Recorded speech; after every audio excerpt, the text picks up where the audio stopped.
Hello everyone, today we'll talk about the problem remove nodes from linked list. We're given the head of a linked list, and for every node such that there exists a node later in the list with a greater value, we have to remove that node from the list and return the new head after all the modifications. Now, linked list problems are probably easiest both to think about and to implement by doing things recursively. So today I'll show you the recursive solution, and if maybe we'll get more linked list problems in the future as dailies, then maybe I'll start showing also iterative solutions. And here the recursive solution is quite obvious, because first we have to look at the tail and remove all the bad nodes from the tail.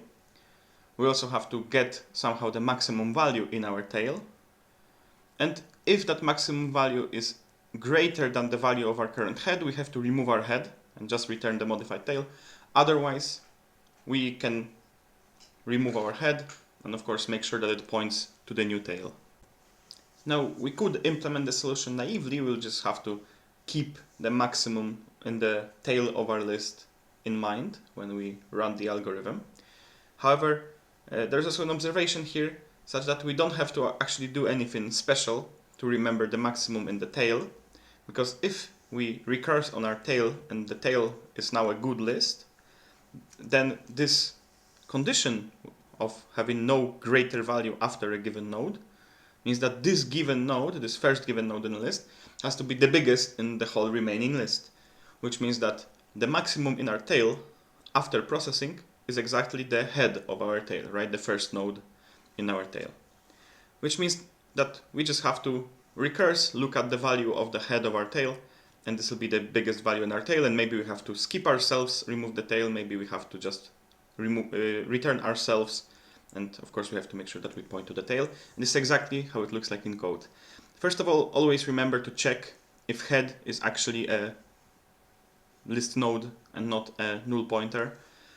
Since those linked lists are inherently recursive, then of course you have to do it when it comes to recursion, because you have to have a base case, otherwise you'll just be computing some stuff indefinitely. But also in iterative solutions, it's nice to just implement this first check before you start looking at things like head next, head val, because if head is null, then those things don't exist. And in some linked list problems on LeetCode, you'll often find that the number of nodes in your list is from 0 to something inclusive. So you will also have 0 nodes. It's always doubly so when you write a recursive algorithm. So let's take our tail. So head next is the header for our tail. Remove all the bad nodes there, and this is a new tail. And now to look at the biggest node in that tail, we just have to look at the value of its head. So just the value of our tail.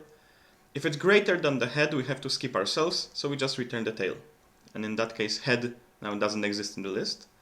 Otherwise, we have to return head, since it's greater or equal to everything that was after it. But we also have to remember that now our next pointer has to point to the modified tail and not to the old tail. And that is the whole recursive solution to this problem.